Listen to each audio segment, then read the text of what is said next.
Salut les ballers, j'espère que vous allez bien. Aujourd'hui, on va aborder une vidéo que vous m'avez réclamée dans les commentaires, comment bien défendre au basket.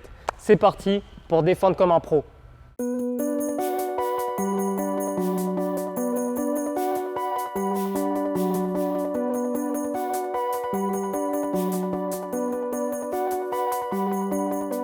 Pour commencer, il est très important que je vous explique un principe fondamental pour bien défendre au basket. Dans le jeu, sur le terrain, chaque joueur est protégé, est encerclé par un cylindre, une sorte de tube imaginaire donc qui prend son départ au niveau des appuis et ça va jusqu'au plafond. Donc imaginez une sorte de tube invisible qui vous encercle sur le terrain, tout simplement. En gros, ce cylindre, il protège l'attaquant, mais il protège aussi le défenseur. Donc moi, en tant qu'attaquant, si un défenseur rentre dans mon cylindre, là, l'arbitre peut siffler faute. Et moi, en tant qu'attaquant, si un défenseur est en place et que je rentre dans son cylindre, on peut me siffler faute. Donc ça, c'est fondamental pour bien défendre parce que maintenant que je sais ça, maintenant que je sais que chaque joueur est protégé par un cylindre, pour protéger mon panier, je vais devoir défendre toujours face à l'attaquant, sans forcément rentrer en collision avec lui. Moi, mon but, c'est juste de l'empêcher d'accéder au cercle. Donc ce que je vais faire, c'est que je vais me déplacer toujours en face de lui. Et pour ce faire, le repère que je vais avoir, c'est d'avoir toujours le panier dans mon dos.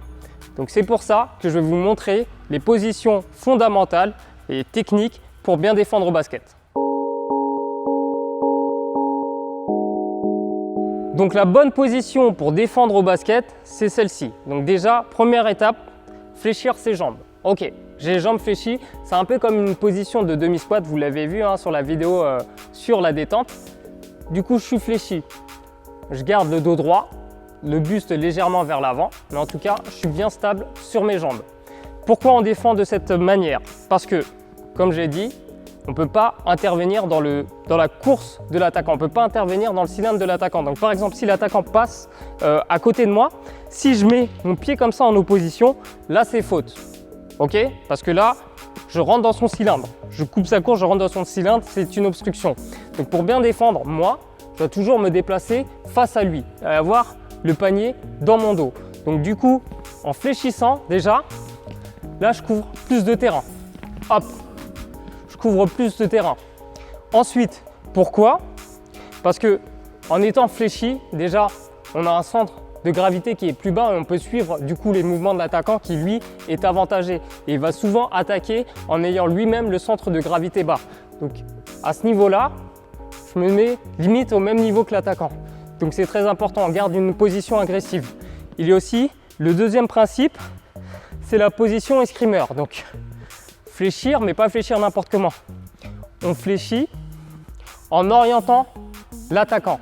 Donc moi, ce que je veux faire en tant que défenseur, c'est l'empêcher d'attaquer l'axe panier-panier, le centre.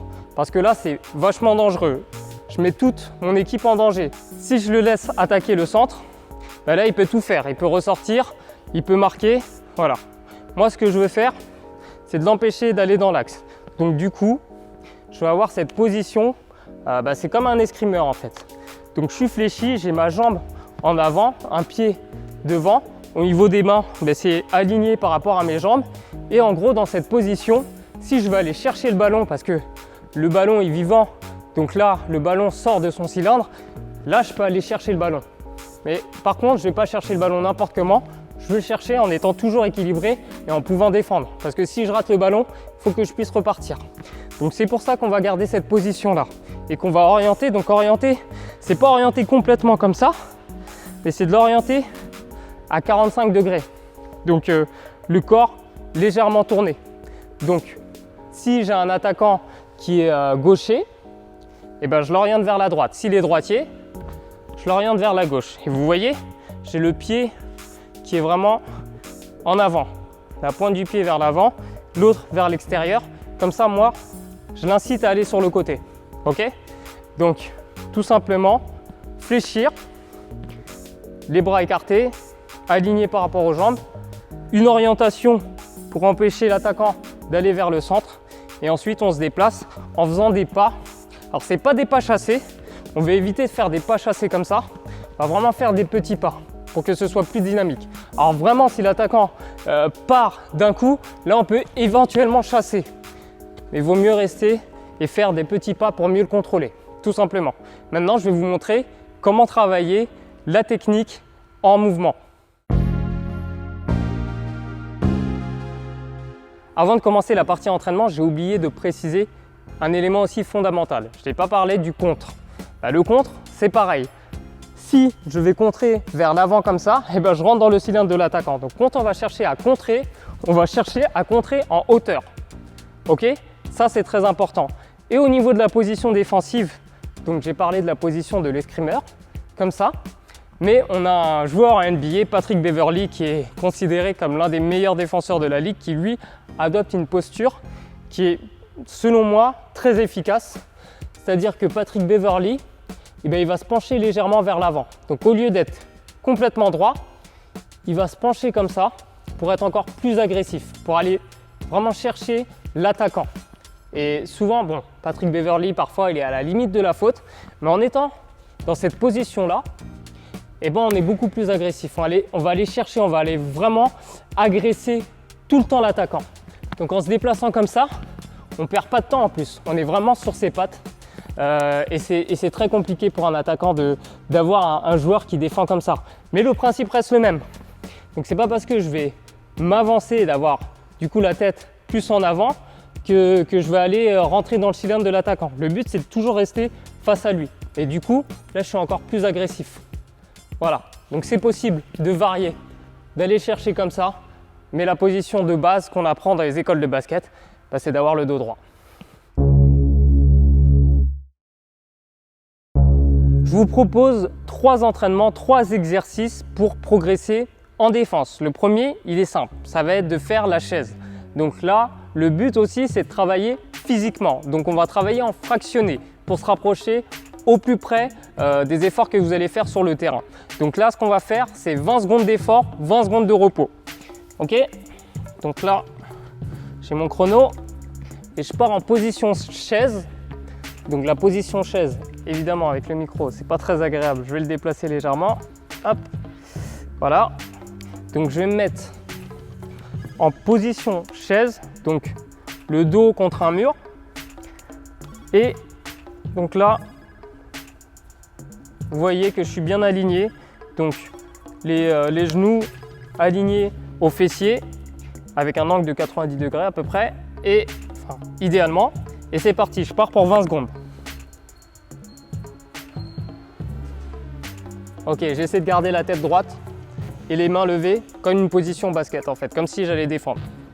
Ok, il me reste encore 10 secondes. Ok, ça fait 20 secondes, donc là, 20 secondes de repos. Ok, encore 5 secondes et je repars.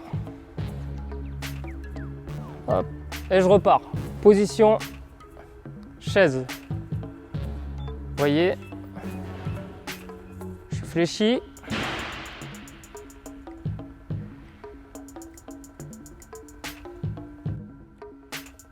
Ok, donc 20 secondes. Le principe, c'est que je fais ça 5 fois de suite, ok, sans interruption. Une fois les 5 fois, je prends 2 minutes de repos et je repars pour 4 nouvelles séries. Donc c'est 20 secondes d'effort, 20 secondes de repos, 5 fois de suite, 2 minutes de repos et je repars pour 4 séries avec toujours 2 minutes de repos entre chaque série. On passe au deuxième exercice. Le deuxième exercice, il est connu, c'est ce qu'on appelle le tipping ou le tapping. Donc en gros, je vais être en position de défense. Alors je vais me mettre vraiment en position de défense un peu orientée du coup. Et ce que je vais faire, c'est que je vais faire des petits pas. Je vais taper contre le sol, je vais faire des petits pas et je vais garder une position de défense. Ok? Donc je vais faire ça pendant 20 secondes. Pareil, même principe. 20 secondes d'effort, 20 secondes de repos.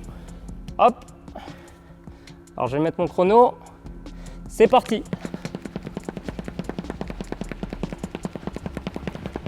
Je garde le dos droit. Vous voyez, je garde ma position. Je peux même fléchir encore plus. J'essaie de garder la même intensité. Encore 4 secondes. Ok. 20 secondes de repos. 5 secondes et je repars. Je vais changer d'orientation. Et c'est parti.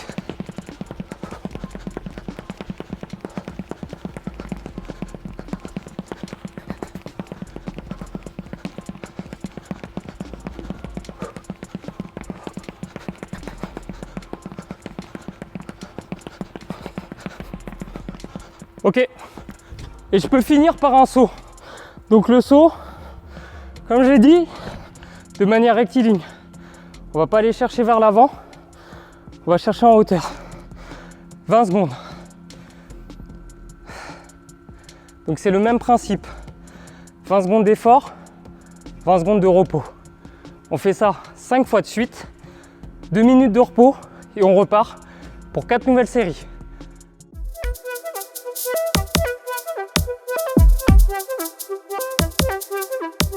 Le dernier exercice, c'est simple, c'est un slalom. C'est ce qui va vous faire travailler spécifiquement la technique.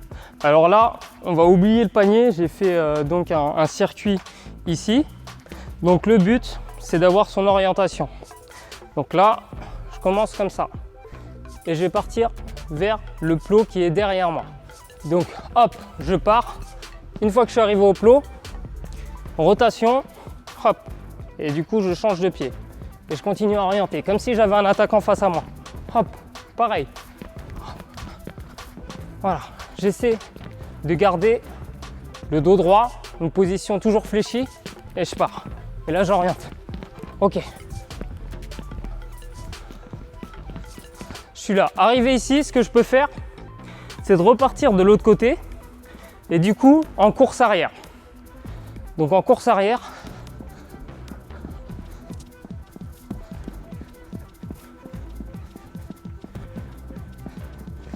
et hop, et je peux repartir. Donc là, le principe, c'est le même. 20 secondes d'effort, 20 secondes de repos. Là, je vais le faire donc à une vitesse normale.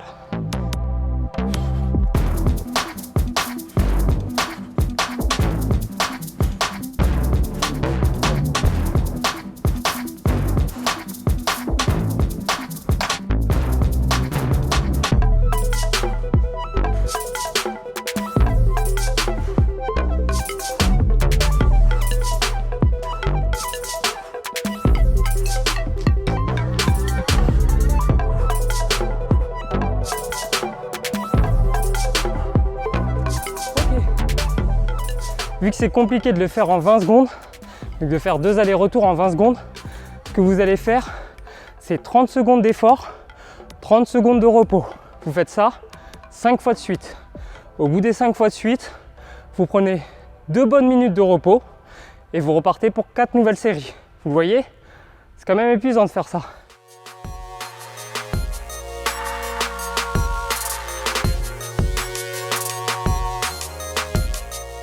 On le dit souvent, au basket, pour bien défendre, c'est surtout lié au mental, à la détermination. Mais si je devais trouver des proportions, des pourcentages, eh ben, je dirais que 30% est lié à la technique, que 20% est lié aux qualités athlétiques et que 50% est lié au mental. Donc la détermination, l'envie, c'est ce qui va faire de vous un bon défenseur, tout simplement. C'est la fin de cette vidéo. Si vous avez aimé, likez, partagez, suivez-nous sur tous nos réseaux sociaux. Moi, je vous retrouve bientôt pour d'autres vidéos sur Better Athlete et pensez à bien vous entraîner entre temps. Ciao!